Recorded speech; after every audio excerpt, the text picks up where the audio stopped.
কিয়ামতের দিন মানুষের শরীর কথা বলবে, কিন্তু কিভাবে?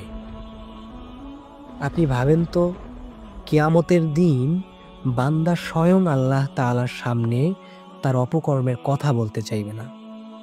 কিন্তু জানেন কি? তখন আপনার জিহ্বা নয়, কথা বলবে আপনার হাত, সাক্ষী দিবে আপনার পা, আপনার চোখ, এমনকি আপনার ত্বক পর্যন্ত। কিন্তু কিভাবে? শরীর তো আর কথা বলতে পারে না। আসুন শুনি আল্লাহ পাক রব্বুল আলামিন পবিত্র কুরআনুল কারিমে কি বলেছেন।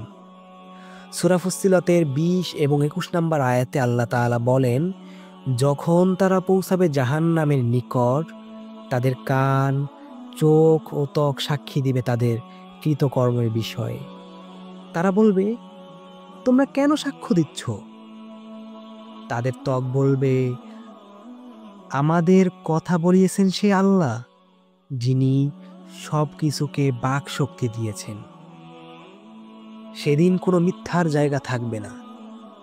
জিহ্বা দিয়ে না বললেও আপনার দেহ নিজেই বলে দিবে সবকিছু। তাই প্রিয় ভাই, এখনো সময় আছে, নিজের আমল ঠিক করে নিন। কারণ কিয়ামতের দিন শরীর নিজেই ফাঁস করে দেবে নিজের সকল গোপন কথা। সুপ্রিয় দর্শক শ্রোতা, এই ভিডিওর মাধ্যমে জানানো হলো, কিয়ামতের দিন আপনার শরীর নিজেই নিজের অপকর্মের কথা স্বীকার করবেন।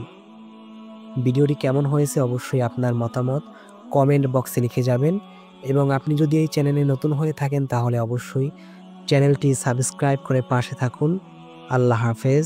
আসসালামু আলাইকুম ওয়া রাহমাতুল্লাহি ওয়া বারাকাতুহু।